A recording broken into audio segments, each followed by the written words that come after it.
everybody, this is On and I'm coming to you with this month's Connecting Codes video.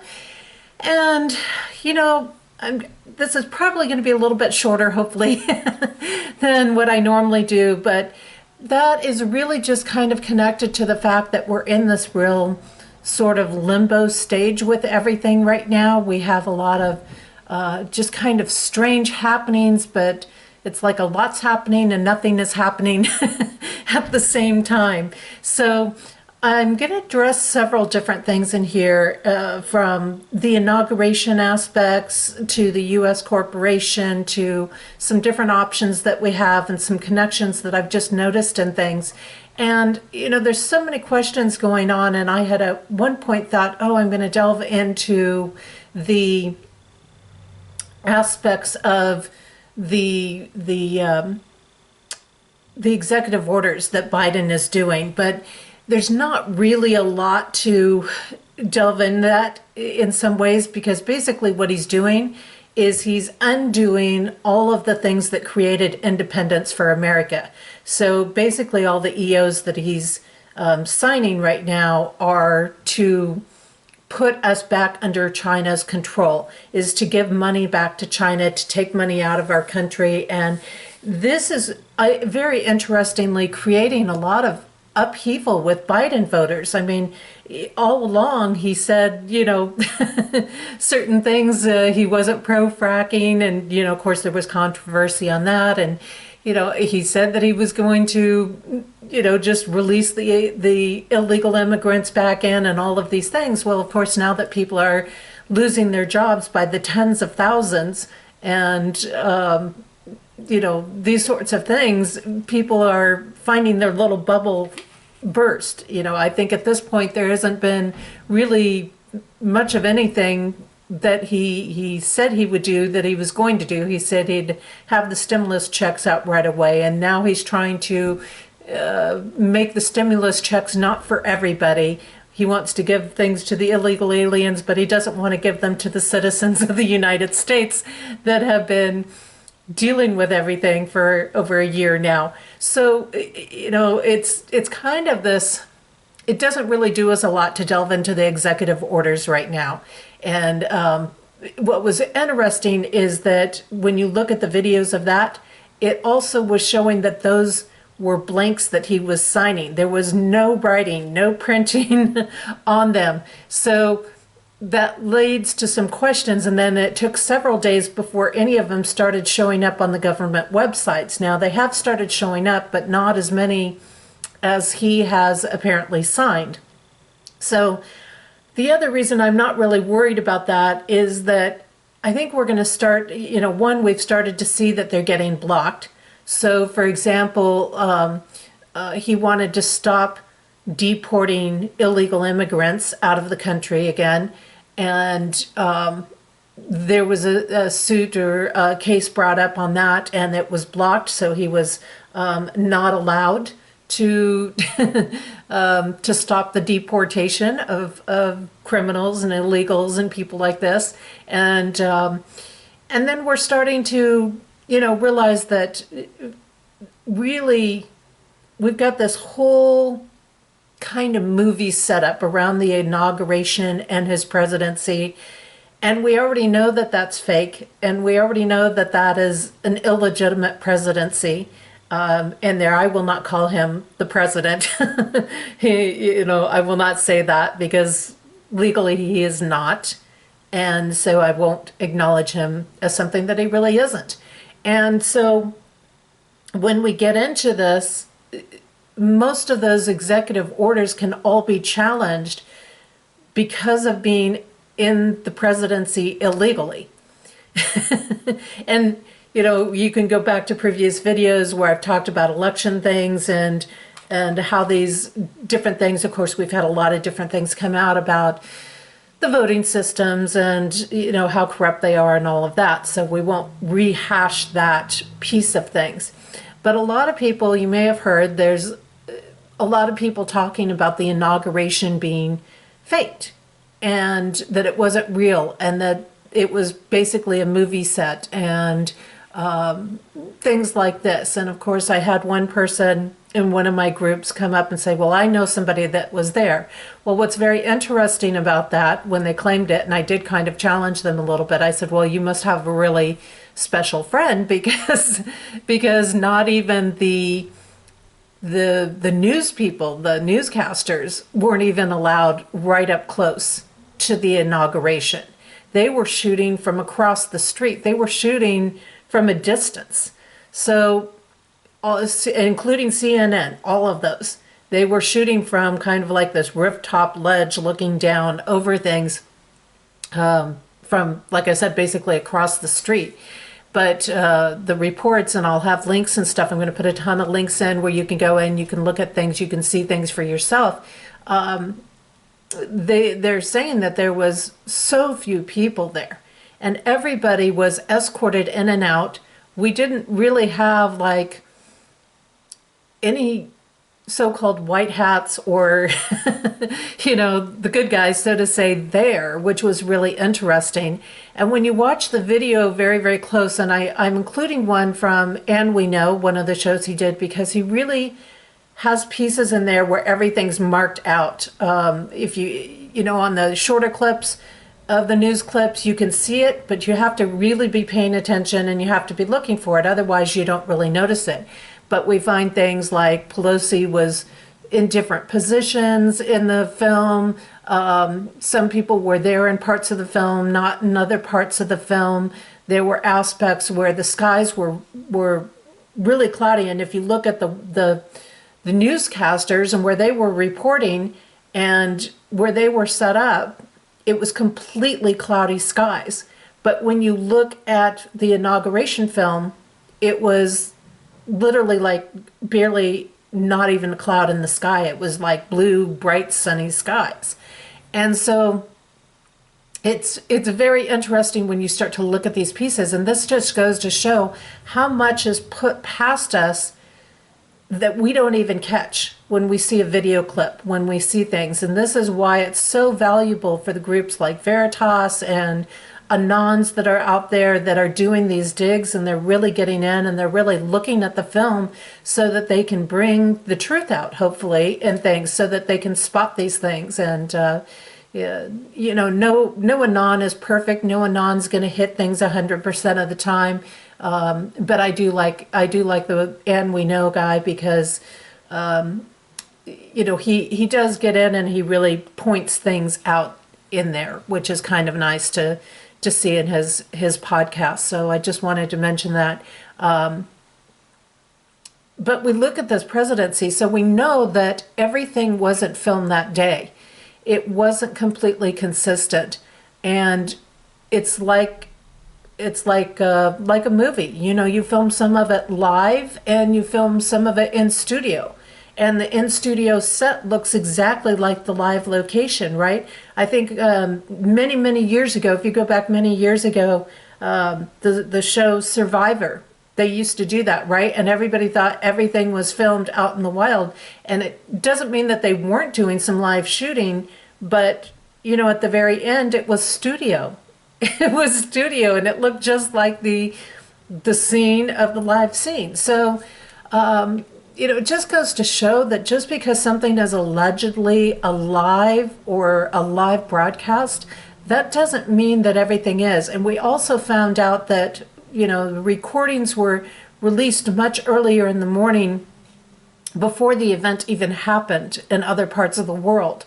So, I mean, if it's a live event, how does that event get released ahead of that time? And it brings up just all kinds of questions as far as, here again, we run into some legal issues, because even in the alleged live broadcast, they did the swearing in of Joe and Kamala prior to noon, which is illegal. It's illegal. You can't swear somebody into an office while there's still a standing office. So like, you can't swear in a new president and vice president when you still have a standing president and vice president, which is why they have these time factors in there. This is why they say one person's president until this time and then another one is. So again, they've just compounded the illegitimacy of the president. And a lot of people might say, well, 10 minutes doesn't make any difference. Well, you know, in some situations, 10 minutes doesn't make any difference, right? Showing up to a play 10 minutes early doesn't make a difference. Showing up to practice or work 10 minutes early doesn't make a difference. But when you are talking about corruption, these are the subtle games that they play to get away with things. And these are the subtle things that they also will get caught in because they are doing things illegitimately. And it's just another affirmation of the corruption. And so when we put it in this scenario, 10 minutes does make a big difference. And, you know, there are times 10 minutes makes a big difference, right? When somebody's having a heart attack, 10 minutes makes a big difference. When somebody's in, you know, having a stroke, 10 minutes makes a huge difference.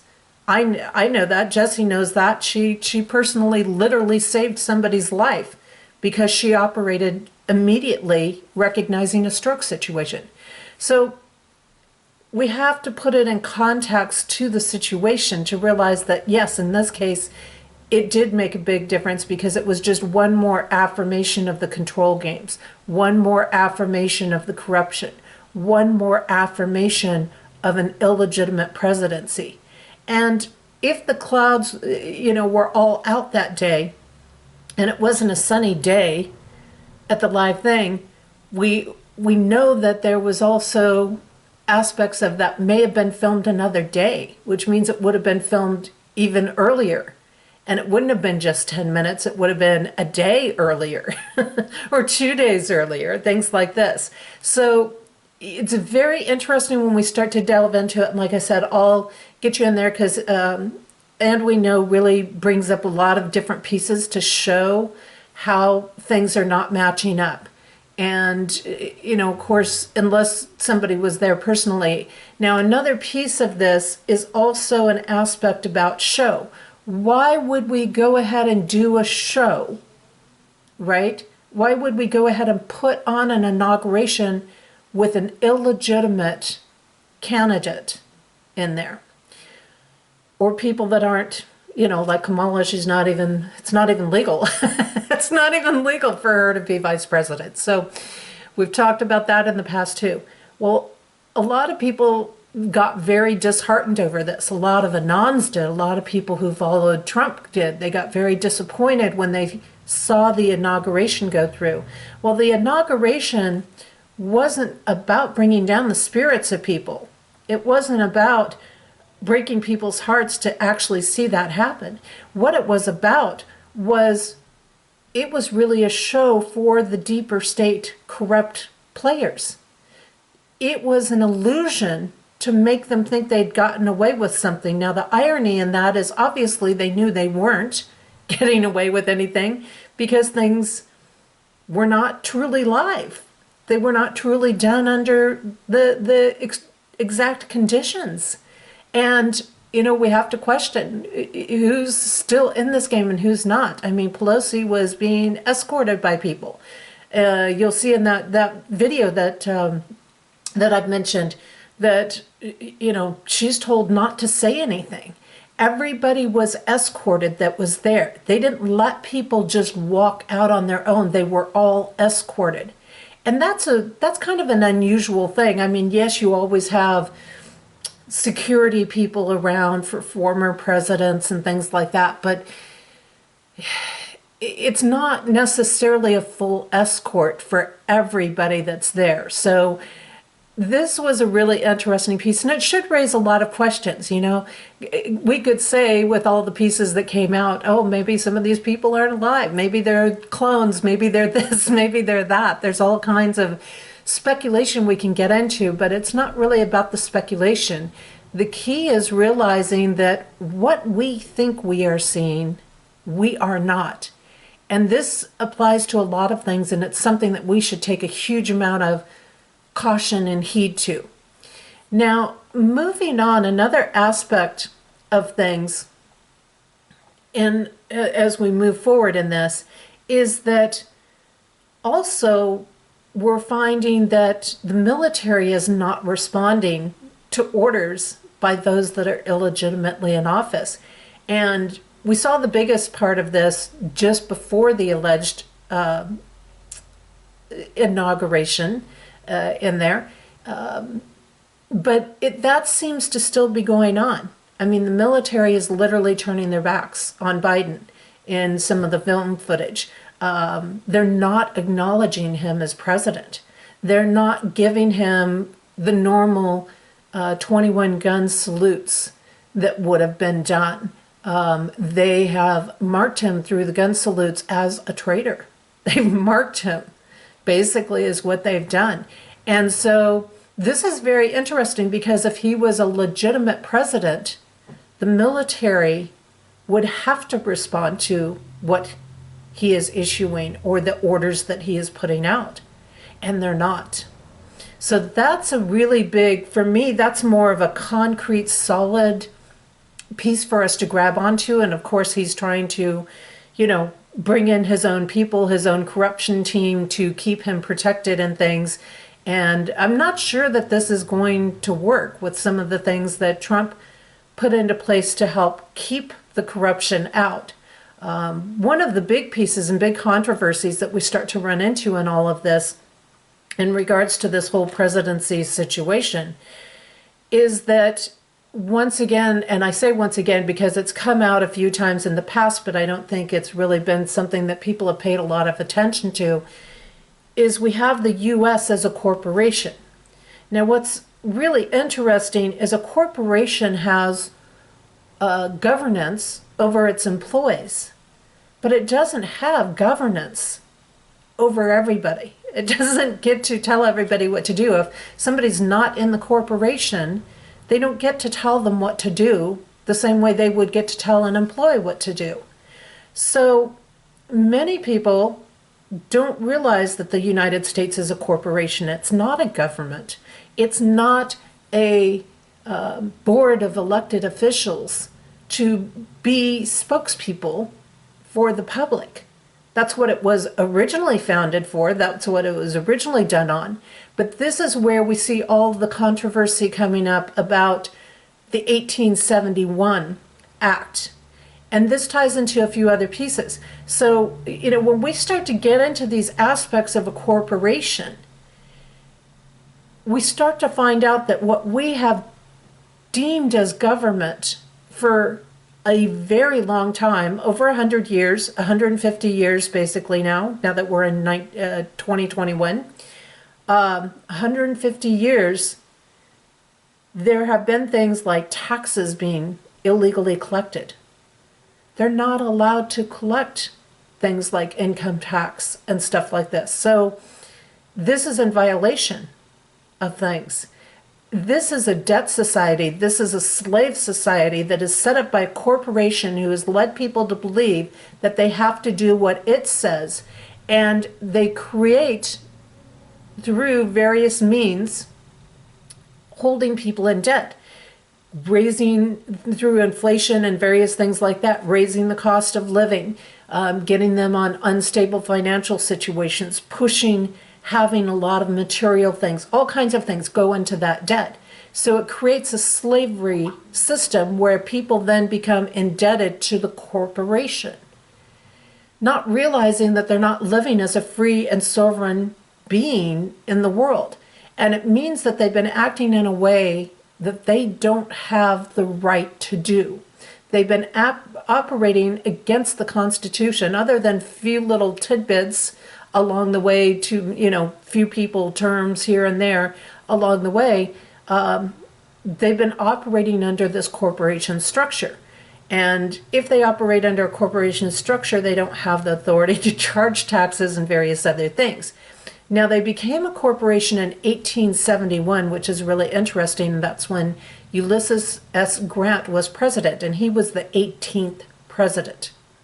So this is why we oftentimes are hearing this concept of Trump will be the 19th president, Because if the corporation is brought down, and I'm going to explain how that might come to be, if this whole corporation structure has been brought down, that means that basically everything going back to Grant's presidency in 1871 could be considered null and void.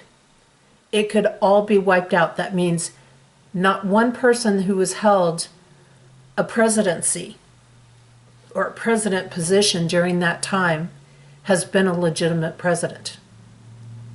So you can see how these layers start to unfold, and it gets very, very interesting in things. It gets, very, very out there. And, when we look to the Constitution and we get into Amendment 20, and I'll put some of these links into, to the notes so that you'll have them. You can go and look everything up for yourself in there. This goes back to Civil War times. It goes back to all kinds of things that connect in with Lincoln and other people, and when they brought in the 20th Amendment, that's where we start to see the legal pieces of the corporation. There were guidelines constitutionally. And so, the terms on that is that the president and the vice president, their terms should end at noon on the 20th day of January, and the terms of senators and representatives at noon on the 3rd day of January of the years in which such terms would have ended if this article had not been ratified and the terms of their successors began. So there's various pieces like this that come up. And so here again, if you're swearing somebody in prior to that noon, you're swearing them in while there's still an active person in the position. And that comes into violation. Now, before the enactment of the 20th Amendment, which said it had to be in January, the new president actually wasn't sworn in until March following the election. So if you have an election in November, they weren't actually sworn in until March. And they felt like there was a long delay in there that was causing problems. And that started to come up after the election of Abraham Lincoln. Buchanan watched as people just were seizing things and doing things, and they felt like there was too long of a period without people, without somebody actually formally being in the position in there. So it was kind of a strange transition time, but that was actually a true transition period. That was a period where the existing president and the incoming president would normally be working together. They would normally be making that transition. But when the battles and the wars were coming up in the winter months, they didn't really have anybody that was truly governing things. So it got very confusing in there, basically, is what happened. It got very confusing in there. And, and then the Great Depression was brought on, and we know that the Great Depression was, basically done by your bankers. Here again, that happened at time periods that they were releasing pandemics, they were, releasing illnesses, they were doing basically a lot of the same things that they're doing right now. And so, they're waiting for this decisive action, and they, they felt like it put people in a worse position by having this delay, and that's where the amendments came up. But all of this just kind of plays into these layers of confusion for people. And the 20th Amendment, so what it did was it moved the inauguration date from March up to noon on the 20th day of January. And under the Constitution, the old president would hold, full power all the way up to 11:59 and 59 seconds, all the way to the last second. And the Article 2, Section 1, requires that the new president, before executing any duties, take a prescribed oath or affirmation. And this avoids this kind of what they call a power vacuum aspect in there. It avoids, it's supposed to avoid some of the issues from coming about. And so they would try to schedule the swearing in as close to noon as possible. And normally that's done by the Chief Justice of the U.S. That would administer the oath in there. And, it's very interesting because this also brings up some aspects in this piece that the oath is not complete unless they say, "So help me God," in there. Now, this comes back to some of the aspects where, they tried to, back in Obama's inauguration in 2008, they tried to sue to have "So help me God" removed. Now, isn't it interesting that now when they do the allegiance to the United States of America, they leave out the God pieces in it? And so, this is literally changing constitutional things right under the noses of people. It's blatant right under their face what is happening in there. So this is, very interesting. So if that oath isn't completed, for example, then the inauguration isn't complete. If the inauguration isn't complete, then that person isn't legally president, which puts them into an acting president, or that drops it back to who was in the presidency, or it puts it in a position where there is no direct leader again during that time.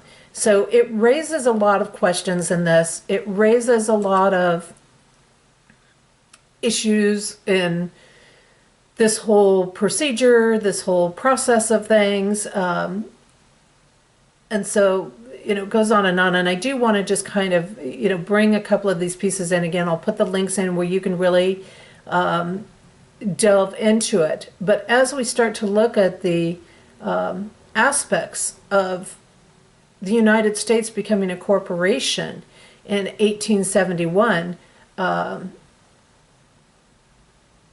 it's actually listed as that. And that's kind of around the time that we really saw the banking families get the big control of things. And this was, they kind of started it off like to an aspect of, well, we need expenses for this, and we need expenses, we need money for this and money for that. And that's, just kind of cascaded from there. But I'll definitely have those pieces put into place there. And I'm just kind of taking a look through a couple of things for you to look at on here. And that gets into something else. And I'm sorry, I was kind of jumping around and I thought I had my notes right here and ready to go where I could see it a little more easily, but I'm seeing and miss it. So anyways, basically everything done under the corporation starts becoming null and void. So you can see how this kind of opens this huge aspect. And I want to talk about the codes of corporation a little bit, because the codes of corporation is really about creating an unfortunate future, and an unfortunate future for the people that are under the corporation. It holds people in need. It brings victory to the wealthy and the elite, and it creates a lot of upheaval energy. It's about holding people in upheaval. It's about holding people in conflict. It's about holding people in disruption. And I would say if we look back in time, when we look over the years, that's pretty much what has happened. That's pretty much what has been done. It's been all about holding people in upheaval. It's all about holding people in need, which is what debt does. running things in a corporation, it's all about what is going to profit and benefit people, and it's done under the disguise of a journey. Oh, we're going to take a journey together. We're going to, we're on this journey together. And you probably heard the corrupt say that plenty of times along the way. They try to convince people that they're smart, that they know the smart way to go, and that they're leading them to victory, when in reality they're leading them to devastation. And so that code pattern is very control-based. It only meets the needs of a very few, the very few elite, the banking families, basically, and has nothing to do with taking care of the people. So corporation really has no place whatsoever in a constitutional government or a republic. From the code perspective, you can see that it has nothing to do with that, and it runs completely, actually, contradictory in so many ways to an actual republic. Now, as we move on and we get down to things here, we do have an option that's available, and I want to kind of present this because so many people have gotten to that point where they're just like, that's it, I'm done, I don't believe anything's ever going to happen, and they've slipped right into the doom and gloom scenario. They've slipped right into this aspect of everything's hopeless, nothing can be done, nothing can work anymore. And this isn't true. We still have pieces, and we have to remember that all of life, whether you're talking politics or you're talking business or you're talking relationships, all of life is about moves and counter moves. And I know a lot of Anons have heard that phrase. I know it's around the Anon community, but it's really true. And this is a natural way of nature in so many aspects. I mean, animals, they don't just go in and necessarily do something. They watch, they observe, they see what other animals are doing. And they observe their environment, and then they make a move. And then depending on the move they make, other things and animals in that environment then make their move. So we do always have this moves and counter move dynamic going on. It's an action reaction, or an action response, I should say, really. More, well, it could be reaction or response depending on where you're standing in your energy, whether you're standing in distortions or truth in there. But hope is never 100% out the window. And I think we really have to keep in mind that, and I'll get into this a little bit more later, it's not up to somebody else to save us. We have to keep stepping up right now. We have to be the ones that keep drawing the lines, setting our boundaries, standing strong even when it doesn't feel good. It may not feel good to say, I'm not going to work at this company anymore, but if you're really in that trust, you know that you can create something else to provide for you. There are other options that can come about, and this is where I warn people: it's never 100% hopeless. It's our choices are so important right now, and that's why we have to keep coming into these possibilities and exploring the options that are available each step of the way. Now, one of the key steps that we have available to us right now is the writ of Quo Warranto. And this is connected to the 9th Amendment. And this particular thing has to be filed between 3 days and 20 days after a so-called inauguration. And what this can do is it can revoke a corporation. Remember I talked about corporations? It can revoke a corporation and challenge the right of a person to hold position of public or corporate office. Okay, so we believe we've hired or brought in or voted in people to a public office. What we've really done is to have the illusion that we voted people in and they've actually been selected by the corporation. So the people holding the corporate offices, aka government offices, were really selected by the corporation, not the people. We've been showing this year in the elections as all the fraud came out in it.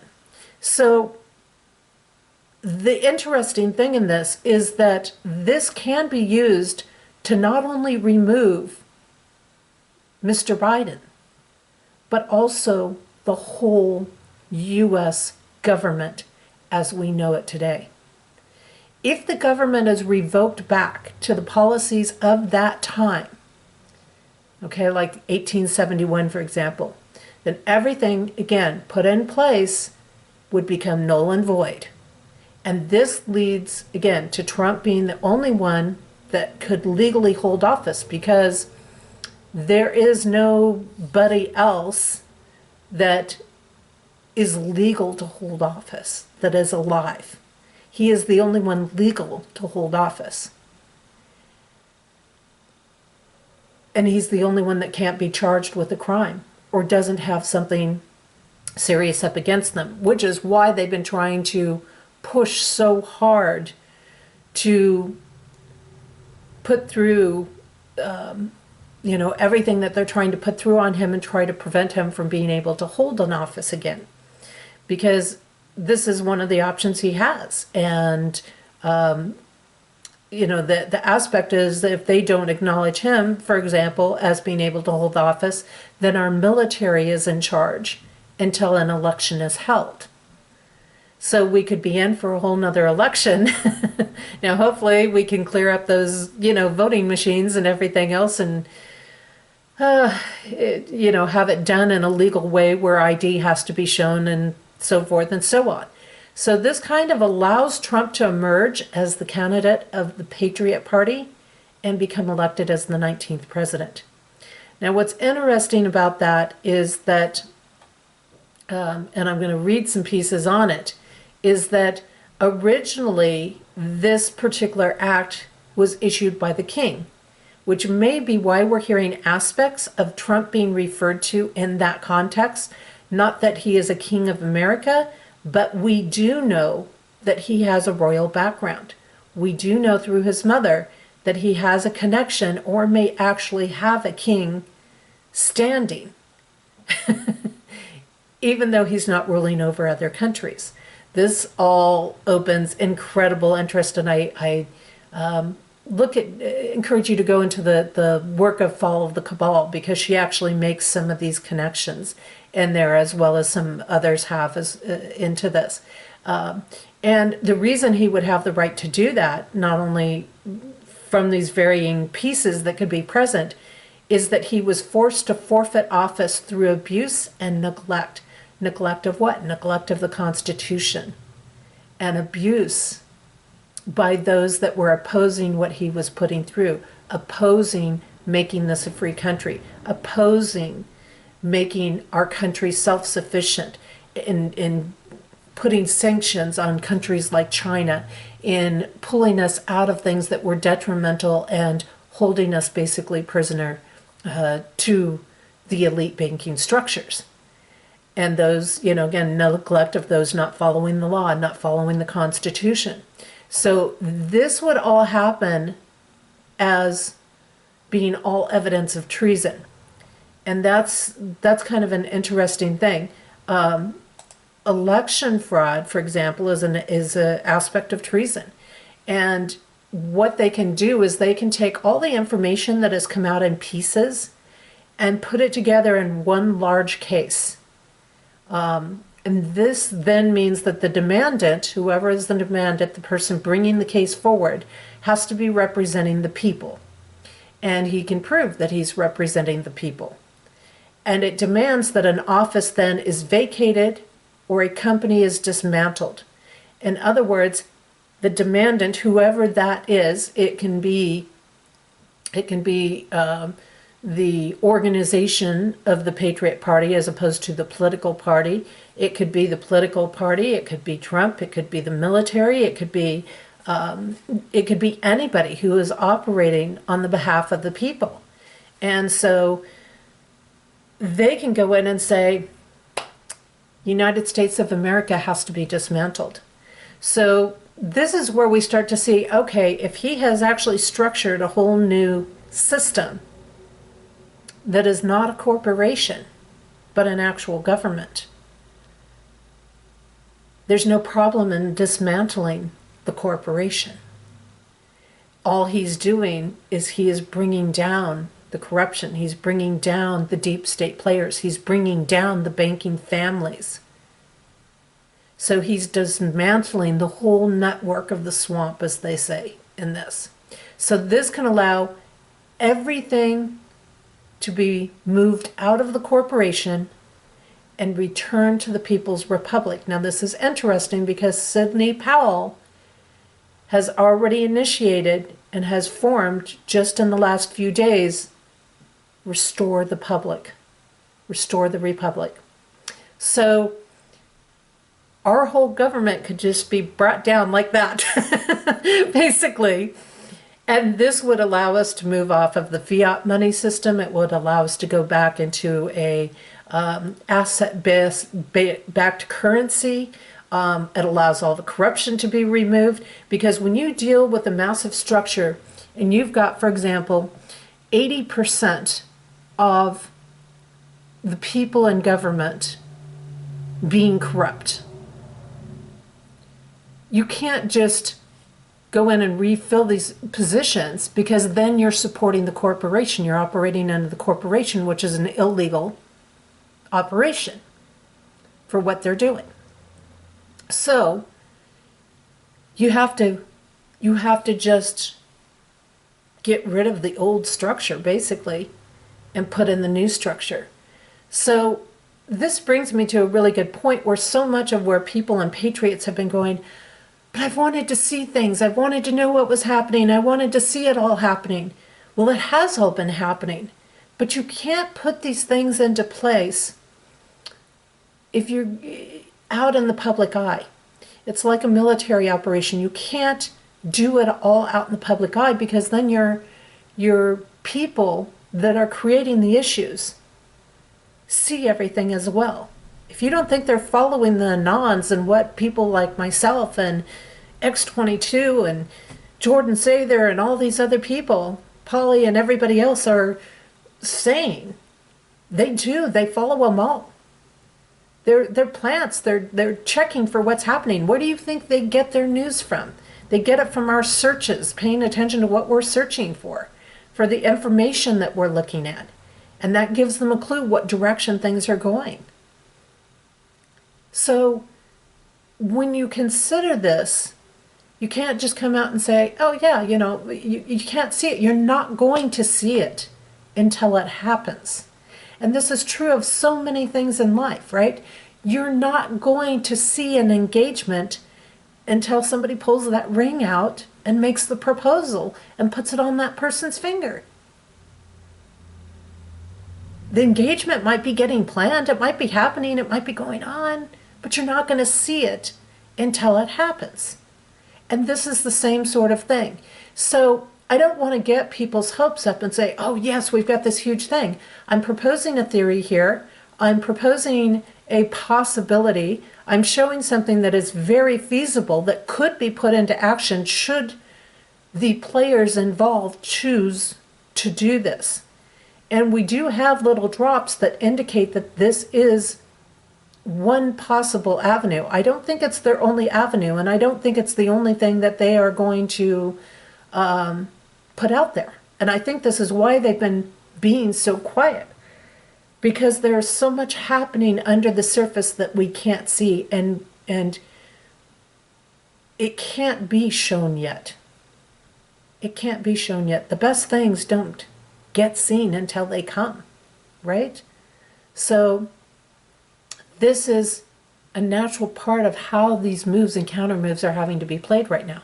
So let's take a little look here at this aspect of writ of Quo Warranto and take a look at that. And one of the articles I had pulled up, it says it's and they kind of present the scene aspect in here. It's Inauguration Day, and that was written on Inauguration Day, which means unless a miracle drops on us immediately, Joe Biden is the 46th president of the United States. Once he's inaugurated, it's essentially over for any hopes that President Trump can continue into a second term, right?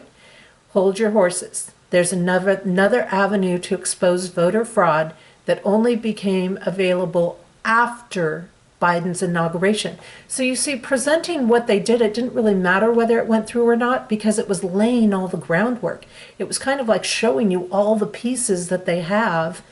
Well, not all of them, but many of them. But they couldn't take this step until after he had been inaugurated. And this play is the writ of Quo Warranto. So it takes, what they mention here is it takes the accumulated, all those little bombshells, all these little pieces of information, all the video clips, all of the information on the voting systems, the whole declassification of things being seized in Germany, and all of these pieces, and all the pieces that we didn't even know were connected that are connected. And it consolidates them into one big case, one big legal case in here.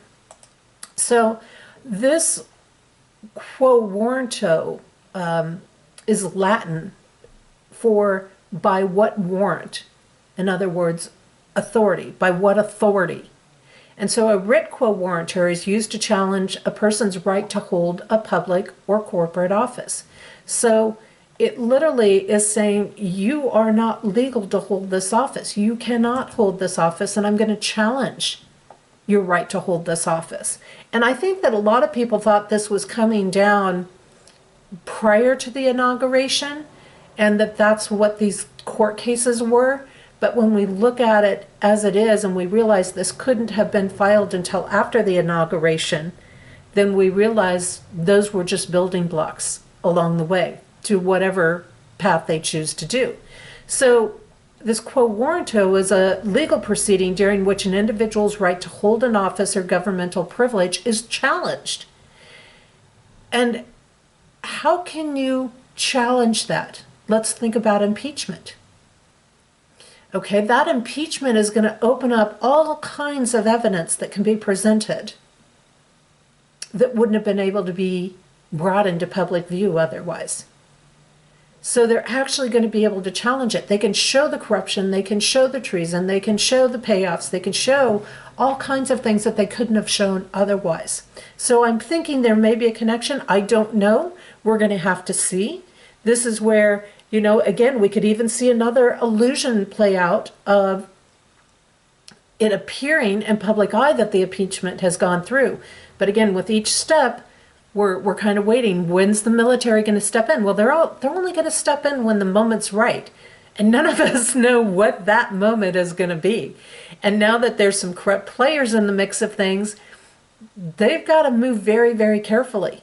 So we're not going to know until it happens. But in Old English practice, the writ of quo warranto, as I mentioned before, is an order that's issued by authority of the king, and was one of the most ancient and important writs.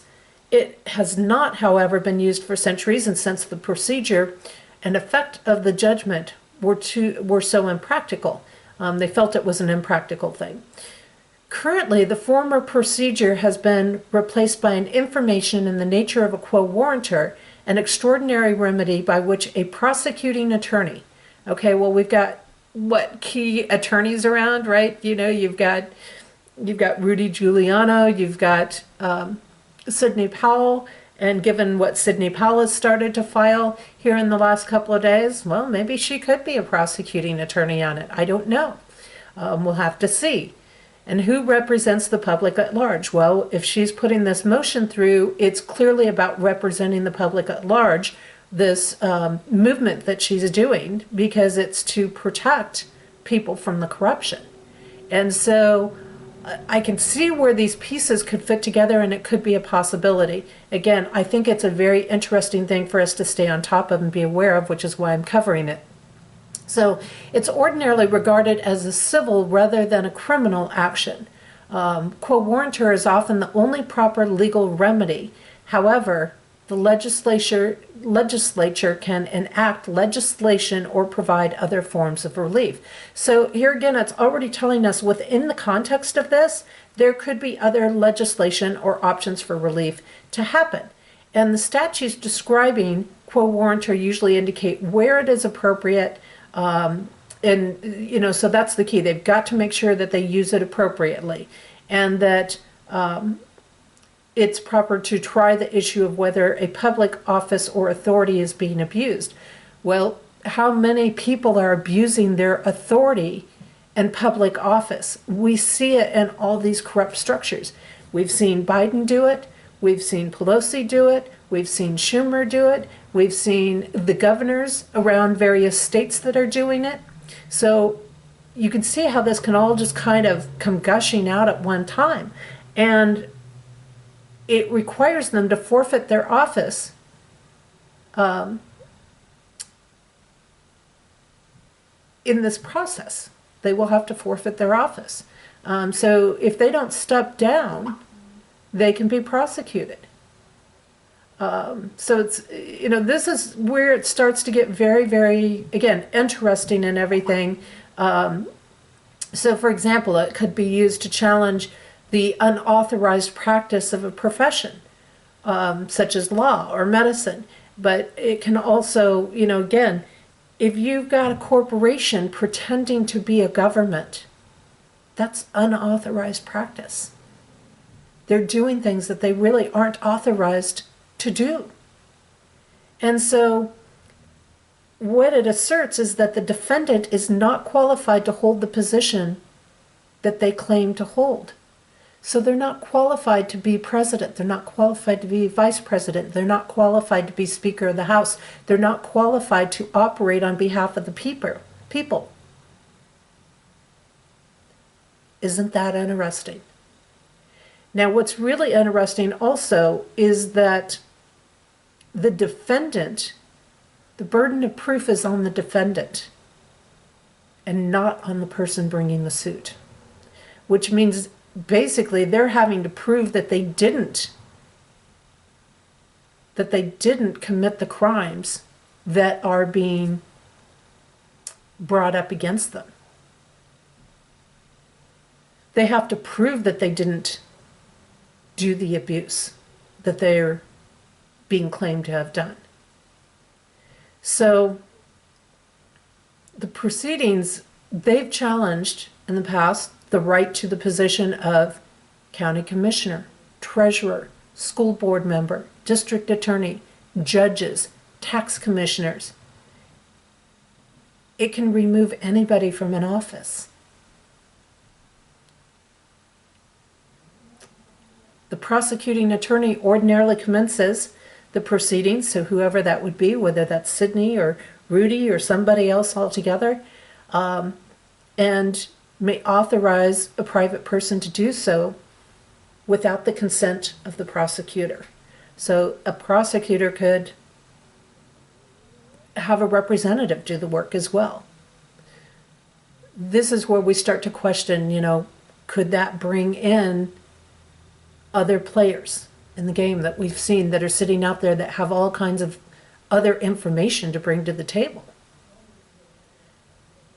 So I think we have that possibility, but I also believe that we have to be very careful in these things, that we are not expecting these big showy displays broadcast everywhere.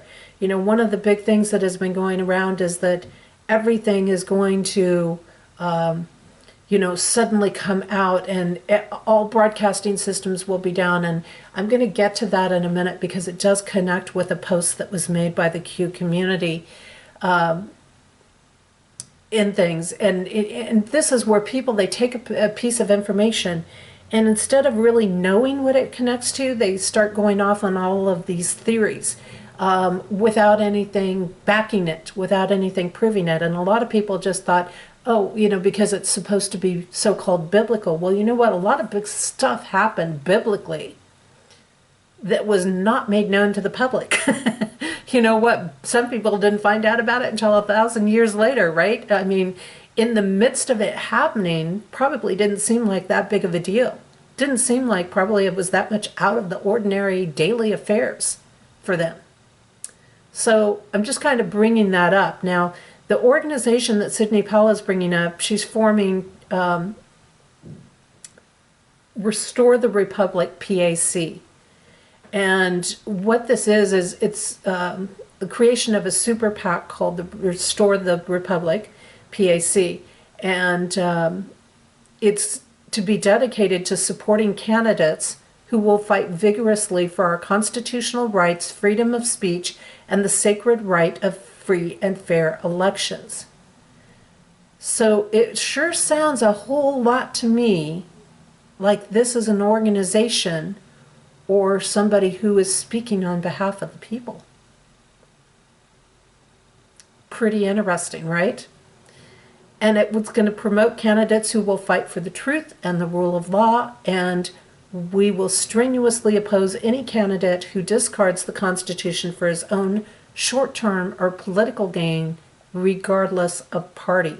So you see what they're doing? They're probably breaking down. This is one of the initial steps, perhaps. I don't know if it's true because we'll have to wait and see if it happens. But I've really felt like if we continue to make wise choices, we will break down the parties and we will clear out parties in our country, because parties were only really created to divide us. They weren't really about keeping things in check. They really weren't about integrity. It was about having a way to divide people and pit people against each other. It was a way to promote through agendas that they couldn't get through otherwise in things. So it's a very interesting, this concept in there. The efforts co-founded by Mike Lindell and Joe Flynn.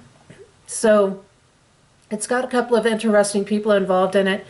And basically, you know, their piece, what she stated was that the American people deserve a voice that exposes and rejects the self-interest of political parties, the control of tech giants, and the lies of the fake news. So I could see this going hand in hand with the so-called Patriot Party. And again, I don't want people to get confused, because there's been a lot of controversy as far as that coming out, and I will post the link where you can see where a Patriot Party was formed connected to Donald Trump. What is strange is that it was filed in Georgia.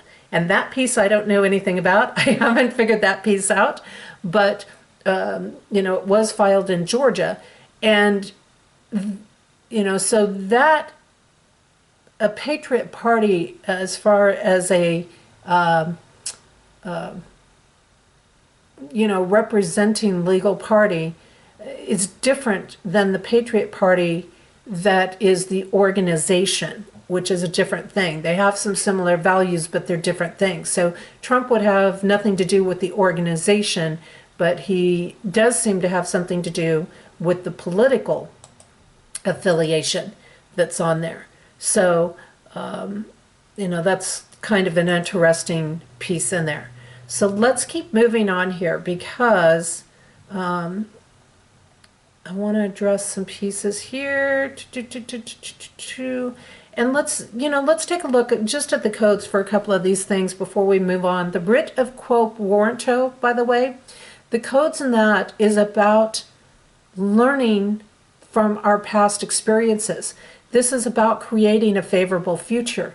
So really the writ of Quo Warranto in the realm of codes and the way our codes are going right now, the codes that are present right now, would be very much, taking that step would be very much in alignment with the codes. Again, it may not have to be used if he can use the impeachment hearing to bring certain things out, but if the impeachment hearing doesn't bring certain things out, then he may need to use that. And I'll get into some aspects that are connected to groupthink and why groupthink might actually be proof or more validation that could go into the writ of Quo Warranto. But from the code perspective, this is about disrupting things in order to recreate something that will be successful and that breaks down the competition energies and allows us to move forward in wisdom through wise choices, not repeating the mistakes of our past or not perpetuating dysfunctional patterns. So, from a code perspective, this is really a beautiful tool. Of course, when used wisely, this is a beautiful tool to have present and available to use, and it actually would fall very much into the code energy patterns that are present as we move into February and go into that direction. Now, the Patriot Party in codes, what is very interesting about that is that the Patriot Party, it can go two different directions, and that's where it gets challenging, because it supports abundance, it supports transformation, but I don't think that it would be the end-all solution in things, because it really is, it really comes down to this should collapse the other parties, or it could cause, again, more division, more separation. So it's a risky thing. It's got a lot of rebellion energy in it. And the reason that one would use the Patriot Party play would be to create disruption in the other parties. So it's a little riskier move. It doesn't bode as well for the future as going with writ of Quo Warranto when we look at those particular pieces. And here again, the reason for that is because once you start the disruption, you end up in this cycle of perpetual rebellion and restriction. It becomes more about revenge than it does progression. And that is my one concern with the Patriot Party, really. Now, of course, again, it can bring down controlling structures. It has its place. But hopefully we will be able to find some other solutions and maybe some other terminology or other options to create from it. There's all kinds of possibilities there from that. So I want to address as we move forward here some things, because I'm going to start to get into this one post that has been hitting the buzz again lately. It's post 4414 from the Q community. And, so many people have gotten into wanting and looking for something that's very showy to happen, very big. And my concern is that people are missing what is right in front of their faces. And that, again, the operations, true operations, are not going to disclose true plans. I don't care who your intel person is. If they are operating with integrity, if they are operating within a true plan that's going to help somebody, they are not disclosing those plans. They're not going to be able to give you any definitive answers that power is going to go out for 10 days, or, that people are going to go into trauma, or there won't be any light, or, they can't give you dates. They cannot give you specific players. They cannot, they can't disclose the plan that's in place. Nobody would be able to have a chance against corruption if that was the case. Nobody would have a chance in implementing things that way. So these plans actually have, through laws and things, that they have to maintain privacy and secrecy. Jessie had a mother that did business at the Pentagram. She had a 4-star general for a cousin that, was involved in all kinds of classified information. She had a relationship with somebody who worked on all of the stealth equipment and the stealth bombers when they first came out. And so these people could not disclose anything to her. They were bound by confidentiality agreements. So I really would love for people to stop looking for these big explosions to happen. If they happen, great, okay? we always need to be prepared. We always need to have, really we should always have 2 weeks of food in our house to eat. Better if we have a month. But we should always have some extra food around. We should always have something that could get us by in an emergency situation. But at the same time, we don't want to be living our life in this turmoil. We need to come into present. We don't want to live it all in the rosy picture, and we don't want to live it all in the turmoil. So I think it's important for us to look at which pieces are resurfacing, which pieces are coming around again, and I'll talk about this more at the end of this. But things happen in layers, and they happen through different points in time. And the codes are a lot like these posts through the Q community, because they fit into multiple things. They don't necessarily apply to just one thing, one incident, one time aspect. And just because it's a post or a pattern that's present or an energy that's available to us, it doesn't mean that it's always going to be some big wow thing. Okay, like that success or that windfall that shows up in the code patterns, that doesn't always mean you're going to win the lottery that day. Okay, it just, that success could be something as simple as, hey, I could walk a mile today and I haven't been able to walk a mile in a year. Oftentimes the pieces are right in front of us. So I really want to encourage people to realize that, too, these things happen over and over again, just like energy patterns happen over and over again. The code patterns come up over and over again. We have these repeating patterns in our life, repeating cycles that we go through. And so each time we go through them, or when they come up and they're sitting in a different situation, there's core pieces that are the same, but then there is also different pieces that they're applying to, different things they're applying to, new layers that are coming out, new insights that they go through. So I see these things kind of like those cycles that we go through over and over again. Things circle back around again over and over, and we learn different things in different situations from the same base of information. And it's up to us to connect the experiences that we're having with the post. Instead of saying this post is going to play out now, look and say, well, what are the experiences we're having, and where does that correlate with the information? This is where connections start to happen. This is where our brain starts to open up. So much of what Trump is doing right now, for example, and has been doing in his presidency, there's been right now in particular, what he's doing is in the shadows.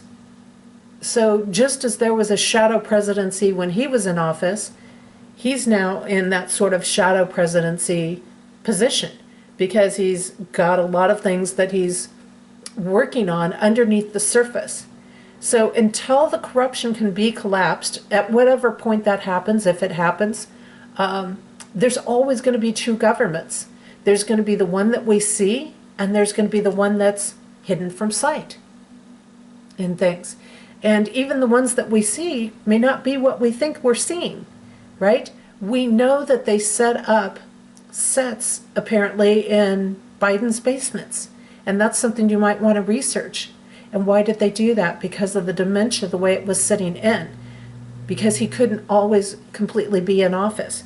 We notice that the scenery is changing in different aspects, or they will do things where you can't look out a window to make the connection that he's not actually there. So there's very interesting pieces, and we know some of his recent stuff has delved into that too, to show how that is happening. But we have to be careful of what we're seeing. We can't rely on just what we're seeing. We have to understand that there's a lot more happening in here, and I think that's the key. So let's take a look at this post that's in the spotlight right now by a lot of people, that they're bringing it out again. And this is post 4414. It was originally posted on June 4th, 2020. So that was, we're talking 6 months, 7, 8 months ago back. And this is the one that says EAM loyalist. And what I'm going to do is I'm going to break this down by what we've seen in here. We have red 1, POTUS Twitter removal. Red 2, central communications blackout in the continental U.S. Red 3, class movement, Pelosi or Pence. Red 4, movement of military assets, the 10th Mountain, 1st Marine, CPSD, Marine QVIR to central locations under guise of citizen riot control. Red 5, National Military Communications Center. Red 6, Secretary of Defense, Instruct 1 USSS. Then it says Castle Rock, and then it has Q. So I'm going to break this post down from things that I've seen that have been happening that shows this cycle. And what I see is, I don't see that this jumps around. Now, I'm not going to say that anybody else is wrong, because that's not necessarily true. I think that their information applies, and they're bringing in different perspectives and different pieces that very well may apply to this. But when I looked at this, I saw that this was a sequence of events that would happen in order, like a set of steps that would happen. And each one of these is a play, and it would trigger a counterplay on both sides of things. And so always, when one thing happened, that would set another thing in motion. And the next thing would happen, it'd set another thing in motion. So I want to kind of break this down a little bit and take a look at what this is and what I have noticed connecting to this. And you're going to feel like, wow, this doesn't seem like any real big thing. But again, this is the way it works. We're all, people have raised their hopes up only to get them dashed, because they've been living in false sense of hopes or false expectations without it really being based in proof. So they get themselves all worked up, and then they get very disappointed when it doesn't go the way they think they should. And we have to realize also in military operations, sometimes something has to be abandoned. Sometimes something shifts. Sometimes, they have to redirect. Sometimes the action that's taken requires a different response to it. So when we break this down, first we have EAM loyalist are those that execute major attacks, also known as major attack options, also known as MAOs, based on pre-formatted messages based on nuclear capable forces. And the EAM is the Emergency Action Message Loyalist. So when we look at that, let's take a look, and I'm kind of jumping down here to see what I've got written. Okay, we've got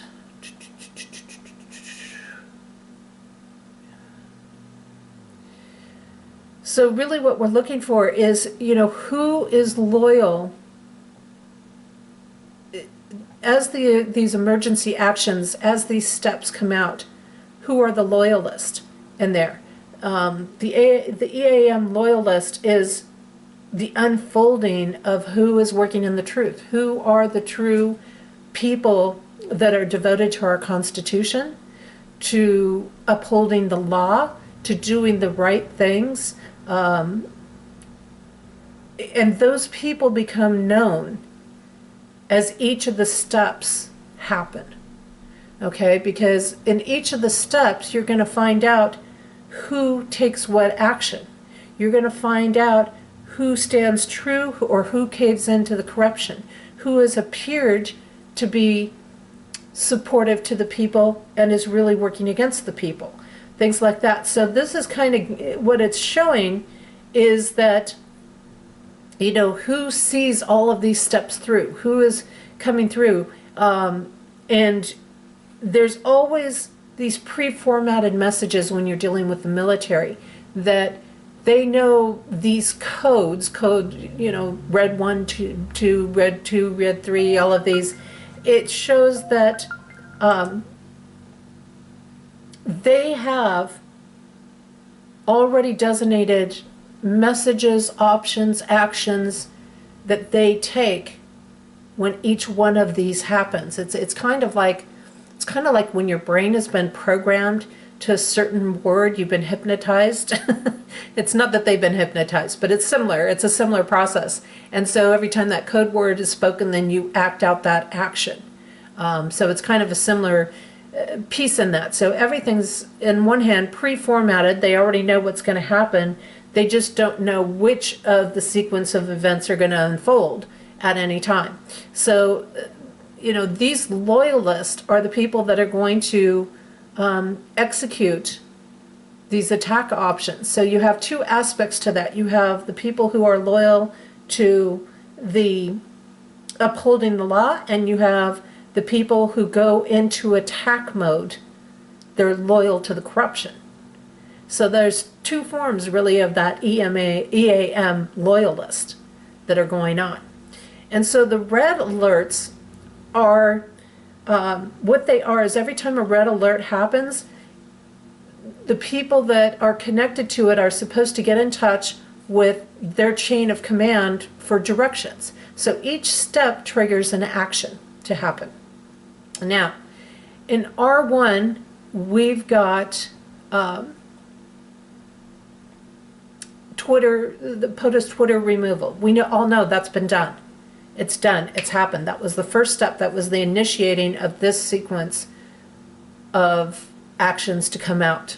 Okay, that was the first alert in there. No ifs, ands, or buts. We know it was done. It happened. We've seen it. R2, Central Communications Blackout, Continental U.S. Well, shortly after Twitter's removal, the POTUS Twitter removal happened, we had Nashville show up. And I actually talked about Nashville about a month ago in the last video.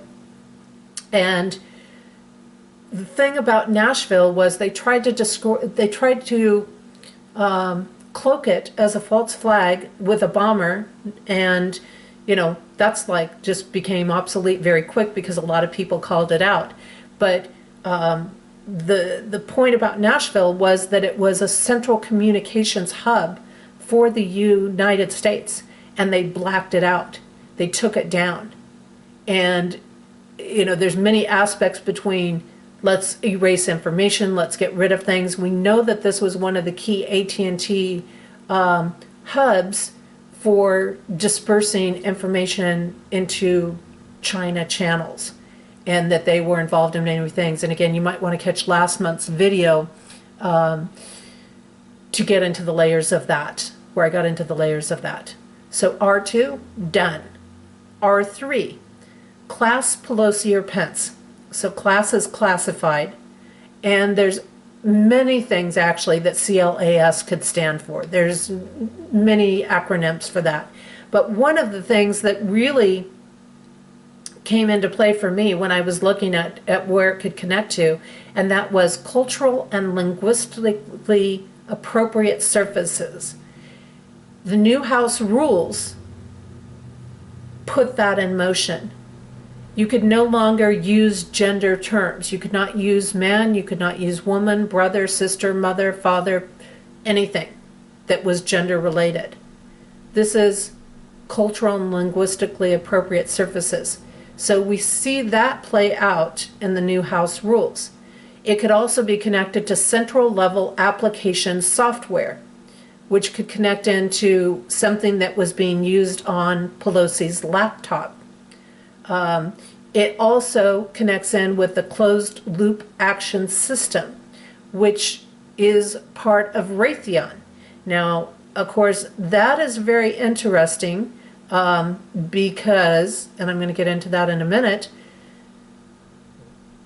people that Biden just brought on are connected to Raytheon. So this closed loop action system connected to Raytheon.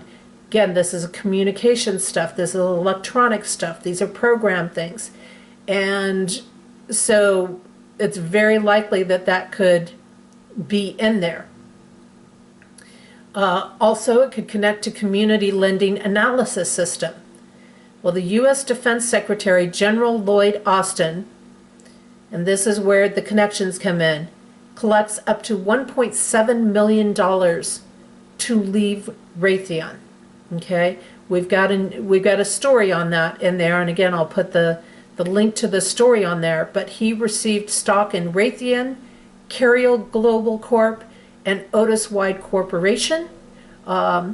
Carrier, by the way, is pushing sustainable cities. That plays right in with Agenda 2030, which Biden is promoting, which Nancy Pelosi is trying to promote because it's about control. It's about giving everything. It's about the top small percentage elite banking system owning everything and just creating these little cities under the guise of this is what's best for the environment. This is the globalist structure. So they are supporting that globalist movement and plans that have Gates and everybody else that is the people that basically nobody likes involved in it. Okay? Carrier is not only pushing sustainable cities, they're connected with Google and JP Morgan. Well, who's that connected to? The Great Reset. That's connected to the system that nobody wants. That means that you've got to have your vaccinations and your shots, and you basically transhuman into part robot, part human aspects. And there's tons of research. Dig yourself out on that, go do your digs on that. And JP Morgan is the key banking system that is behind that reset. So now people will say, well, aren't they getting bankrupt? Well, yes and no, they are getting bankrupt. Certainly that's the hope, that we are going to be able to bring down these structures. And so you can see how Google's influence, they've got these influence, how they make these connections to these different organizations, and then they all work to promote those agendas together in there. We also find that there's a connection to World GBC, and let me jump over onto that for a moment. Sustainable Cities, which is World Green Building Council on there. And this gets into a whole nother realm of global leaders that are on there. They're really focusing on this. They try to present it again as green building, as environmentally friendly, but it has nothing to do with being environmentally friendly. It has to do with controlling and owning people, because it's much easier to control people in these little so-called sustainable cities and to wipe out getting to other things than it is to, let people live wherever they want to live. And that becomes connected to architect Doug Pierce and Rely, which is a group, an organization, which is all about changing design and living standards. And they are going to claim, or are claiming to do that, due to COVID-19. So you see, again, we have the COVID-19 coming back into being the front for all of these other different things. Now, Otis Worldwide is basically considered to be an elevator company, but they're also devoted to building cities. And the CEO, Judy Marks, of this corporation also worked for IBM, Lockheed Martin, and Siemens. And this, again, it just kind of keeps connecting in. Now, this person that Biden brought in, Austin, General Lloyd Austin, Secretary General Lloyd Austin, he headed the U.S. Central Command under Obama. Okay, there's your Central Command. Again, so he becomes the key player. And this. So we see that this is a done action. We see that these were brought in, the shifting of things as a done action on the R3. Now the R4 was movement of military assets to centralized locations under the guise of citizen control. This is done. It happened in DC and almost every other major city where they brought in National Guard, they brought in different people of military assets into these central locations, and they claimed, well, it's going to be for citizen control because these crazy patriots are going to be out of control when the inauguration happens. Well, they weren't. They didn't show up. The only people that showed up were Antifa and rioters and, other corruption groups. So, yeah, I mean, so that was there, that was in place. It was, it was all Dem run areas where they brought the military assets in under the guise of citizen control, because the Dems kept saying, oh, we're going to have all this citizen control. Well, that didn't really play out much. So you can see how this seems like nothing happened, but there really has been all these things happening. In the R5, that's about National Military Command Center being responsible for which is responsible for the EAM, or the Emergency Action Messages. So again, kind of comes back in. Well, who's responsible for this? The Pentagon is the Command and Communications Center. And Chris Miller, on his last day, he was actually denied his office space, and his last day was on the 20th. And he went in, I guess, to get a couple of things out of the office or something. Went in, and Biden had him blocked from entering in. So I will put the link about that. So that is done in there. And then we come to R6, Red 6, Secretary of Defense, which was Chris Miller. Instruct 1 USSS, which is the United States Secret Service. And so we have two pieces playing into there. You have Chris Miller, that's an overlap from the Red 5, which was the alert in there. And here again, emergency action messages, that didn't mean necessarily emergency broadcast system. Might that have to be enacted at some point? Yeah, that might have to be enacted at some point. But I think really what we're talking about is these emergency action messages, which are not a broadcasting system of things, but these steps that are playing out. And so then we also had aspects where the Secret Service had arrested people around the Inauguration Day for unregistered firearms. It was very minor things. They arrested somebody for a BB gun, kind of crazy things there. So here again, we're seeing, who is playing for Biden and who is not playing for Biden. Who in the Secret Service is there. And as we know, Biden also decided he had to have, his own team because he didn't trust anybody. And there, to a certain extent, that's reasonable, and that would, be natural of anybody coming in. But, the reason you can't trust people is if you've been on the attack of people, or if you've been under attack. And Biden hasn't been under attack, he's been on the attack. So it's kind of interesting to see it. So that kind of culminated the cycle right there. That culminated everything in there. And another aspect connected to the United States Secret Service, which was the Red 6, which I believe really plays in, is that Joe and Kamala took on their Secret Service names. And Joe stayed with his, which was Celtic. Jill, his wife, stayed with hers, which is Capri. Kamala went with Pioneer, and Doug will, her husband, will have something that starts with a P, but his hasn't been selected yet. So this is kind of an interesting piece, because sometimes we'll see things come up and again we brush right over them because they're put into a sentence, not realizing that there's somebody's Secret Service name in there. So that's kind of something to stay on top of. And then at the end of these steps it says Castle Rock. Now a lot of Anons were going to straight into Castle Rock Entertainment and how that connects in with Steve Mnuchin and Stephen Bannon. And,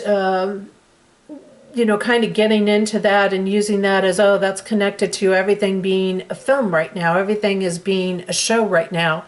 And that things aren't truly happening. And that, perhaps they have an influence or hand in the sets that are being done because they were involved with Castle Rock Media. Well, Steve Bannon more from really just an investment aspect, but Mnuchin from a production aspect and actually being involved in some of the productions that replicated White House scenes and Oval Office scenes and things like that.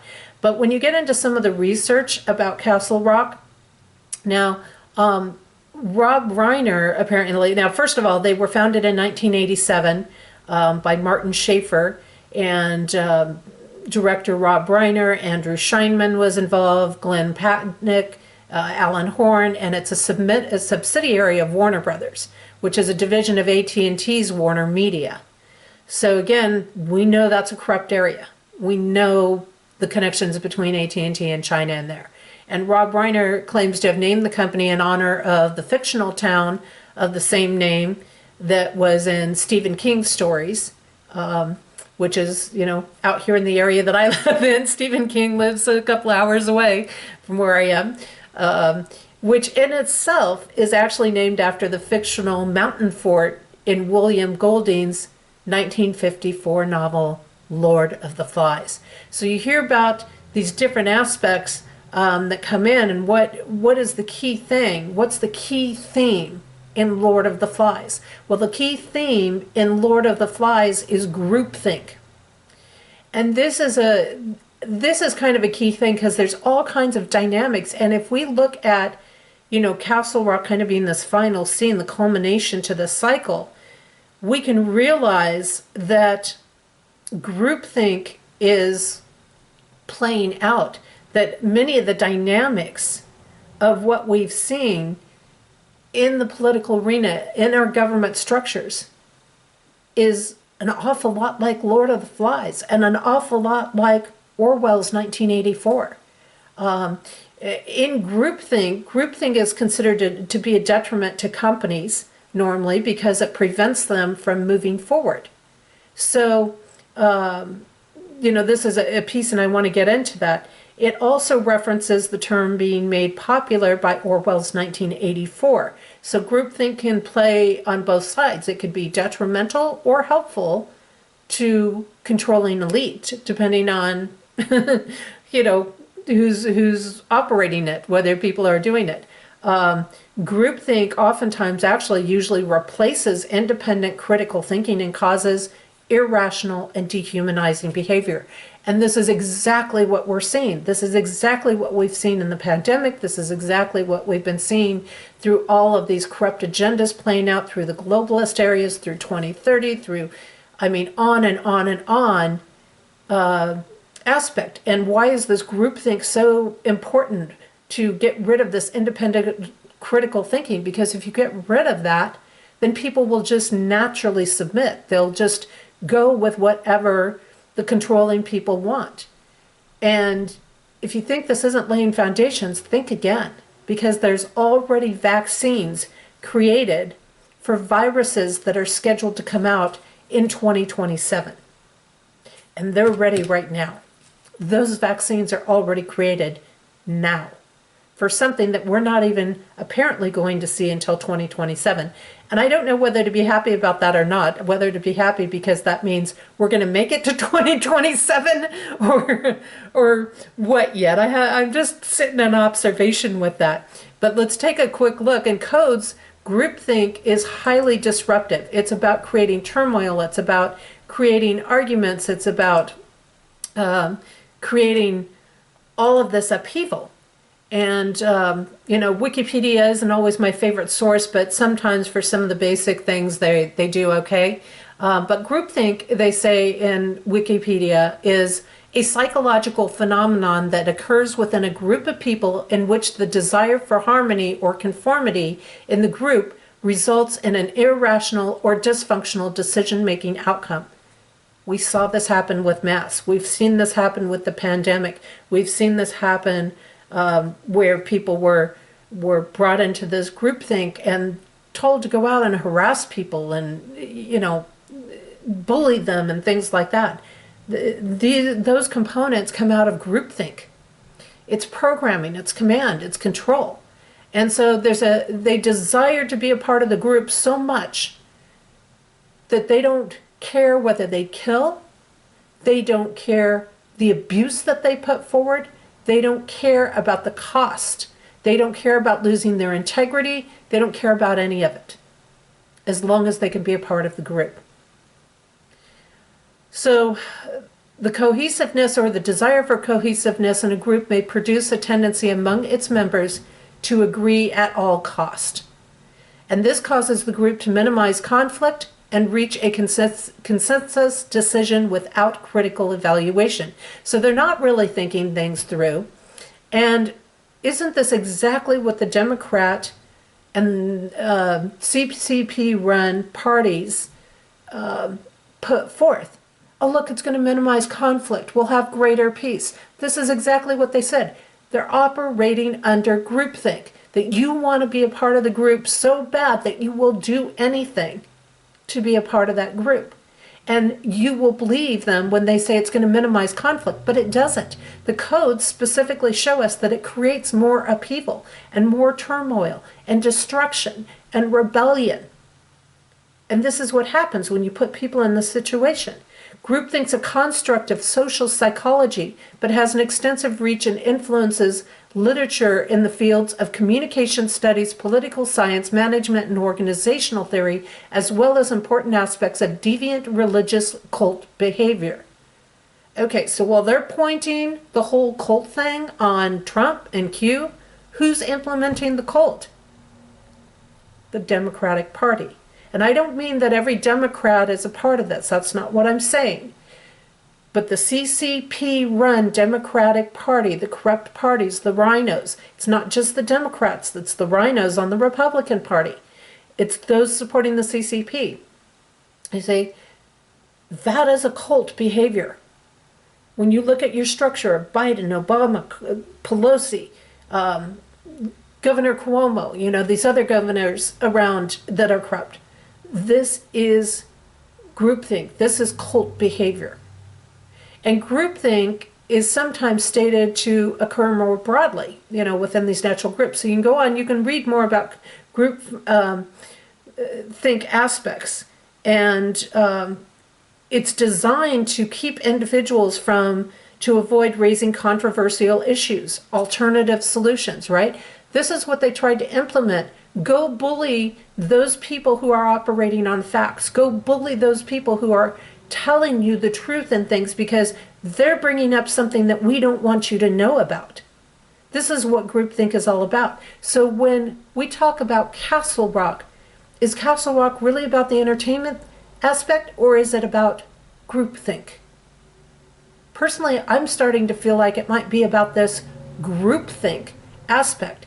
And if we hit groupthink, and we've gone through all of these 6 red codes and ended up in groupthink, groupthink can be used in evidence in the case with the Quo Warranto. You see how it circles back around? It's like the solidifying piece to show, look at what it created. Look at how their actions created all of this destruction and all of these phases and brought people into groupthink. And we got to get them out of groupthink. This is why you can't afford to give up your independence. You can't stop thinking for yourself. This is why my code journey work, the code journey work, is so important because it brings you into critical thinking. It keeps you asking questions. It keeps you operating independently from this groupthink thought process. So to kind of wrap some of this up, and I just want to kind of bring some thoughts out for you in this process, because the codes show that groupthink is a dangerous rebellion, fighting energy, and it creates aggressiveness for anybody who goes against the narrative. It causes people, just like in Lord of the Flies, to kill one another in order to fit in. Now, we want to step out of the predictive pieces and step into the connecting pieces. It is not about knowing everything that's going to happen, but about being aware of which pieces we are in and dealing with those pieces. Again, I'm sorry, I love these people who are bringing out all this valuable information, But we can't keep giving false sense of hopes. We can't keep doing these predictive things. This is damaging to us. This is destructive to us, and it's not helping those of us that are really focused on bringing the truth out. We need to stop saying, oh, look, the 10 days of darkness are here, or this blackout is going to happen, or blah, blah, blah, blah, blah, whatever, or this is the day that everything is going to get exposed. Well, it doesn't work that way.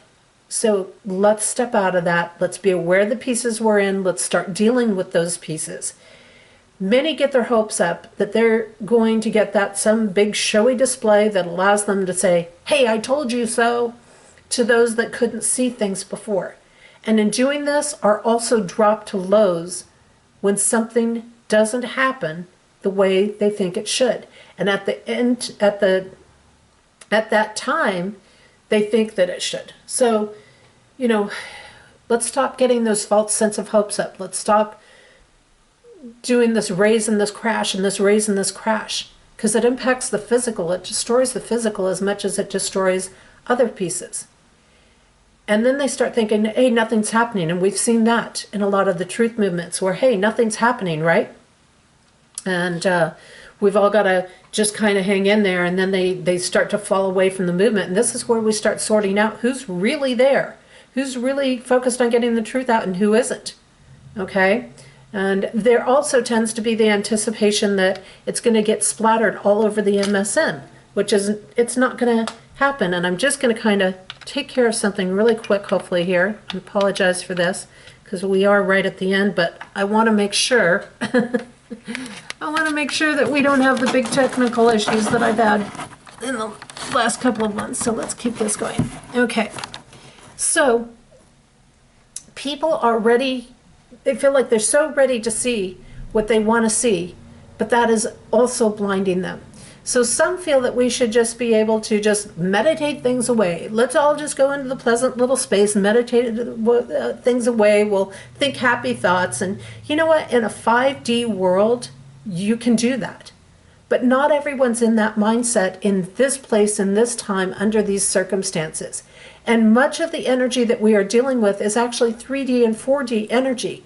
And it doesn't comprehend, resonate with those things that are 5G, or, stop functioning from its space simply because someone that is in a 5D pattern wants it to be so.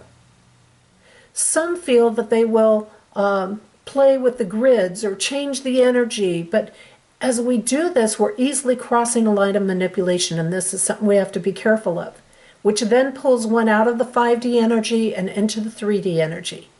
Now we can send love, we can hold our own vibration or make changes within our own self and our life, but not choose for others. So remember, the greatest influencer, the greatest way to influence things is done by how we live our lives, how we handle things. For example, by personal example. That is going to express more than anything else. When people see you living it, when people see you moving through things, handling things, being personally accountable, all these pieces, okay? The more people that choose to live in that space of personal example, the more we can change things in our world. And we still have these energies that fear and are unwilling to step into that energy. So even being in that space, that doesn't mean the whole rest of the world is necessarily going to follow. The more people that come on board with that, then the more likely we are to see that. But it starts with us. It starts with ourselves. Okay? And that is the energy that's been running our world, fear. We have to remember that we are more powerful than we think. And it is important to realize that everything in its pure state is divine. And it's beautiful, and it's wonderful, and it has a purpose.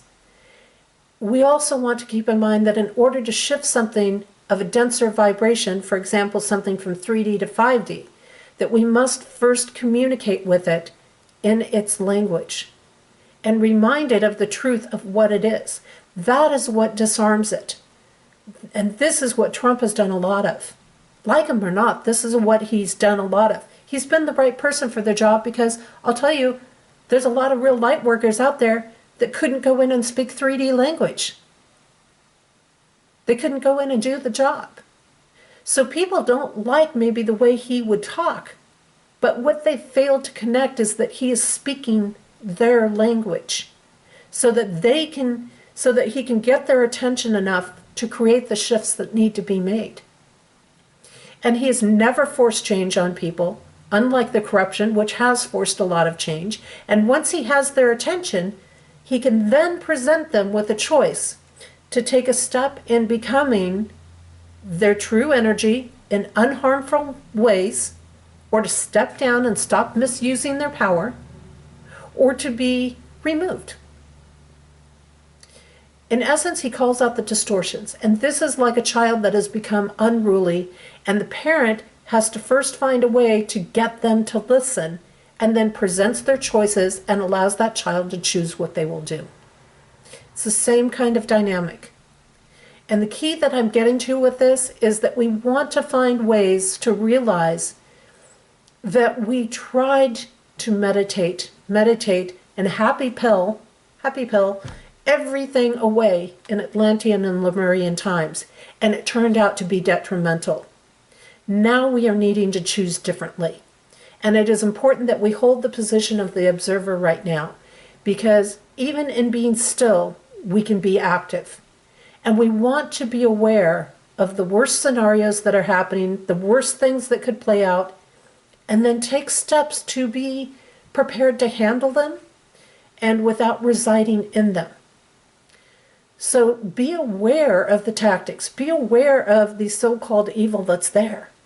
Don't live in it, but be aware of it and take whatever preparations you can take, whatever steps you can take to be able to handle with it going in that direction.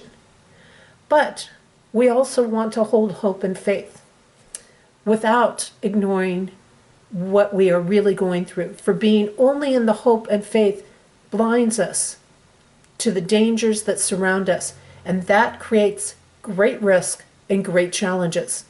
So we want to be patient enough to observe what is happening and release the urgency of having to act from either of these extremes. So one blinds us to the possibilities and options to create something different, while the other blinds us to the dangers that come from not being personally accountable and addressing the issues at hand. And things are not just going to miraculously go away. We have to be involved in the process, even when it feels hopeless. We have to remember that they will bend to us if we don't bend to them. And we have to be willing to stop working at and supporting the companies and the policies and the things that keep them going. We have to be willing to stop buying the products that allow them to continue to be abusive to us. And we have to stop turning over our land, our ethics, and our morals. And yes, some of their plans are going to be put through, but we can minimize that damage through our own choices. Remember that Trump has never stepped down or resigned, and by law, he is still president, even though the illusion shows otherwise. Remember, our eyes don't see everything, and they tend to focus only on what they can physically see. They focus on the distractions in front of us instead of what is behind the curtain. In essence, they focus on the curtain instead of what exists but can't be seen, that is behind it. With everything in life, we cannot wait for others to rescue us. We cannot expect others to do all the work for us, for we never fully experience or learn how to do things for ourselves if we do that.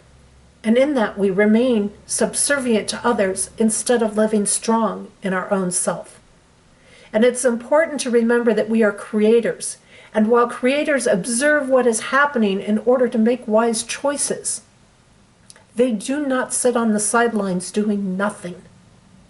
Instead, they become proactive in being self-sufficient and putting the skills that they do have to use in a way that benefits themselves, others, and opens the space for divine energy to be visible in the world.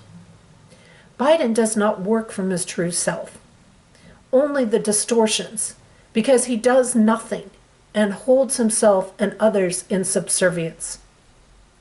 Trump has worked to create self-sufficiency for himself and others, and thus offers a gift of freedom. It's up to us to take that gift, with or without him in office. We must first have the foundation of self-sufficiency and freedom.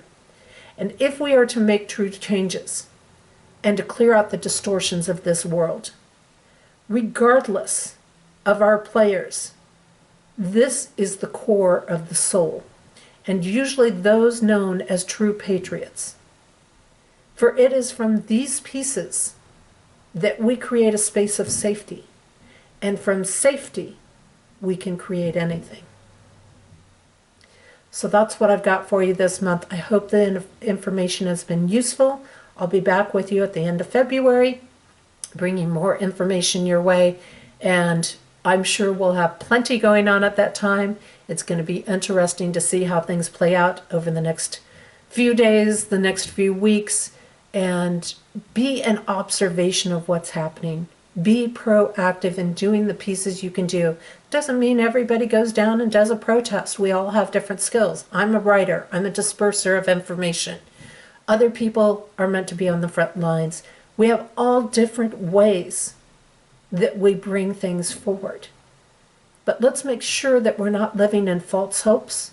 Let's make sure that we're operating with what's in the present moment, that we're not ignoring the dangers, but that we're also standing in the optimism, that we're standing in our soul self enough to create from. And that we're not just turning everything over and becoming hopeless because it's not happening the way we thought it should happen in the time that we were told or thought it should happen. So let's get out there. Let's do what we can. Be in observation when it's time to be in observation, and be in action when it's time to be in action. Take care, everybody. See you next month.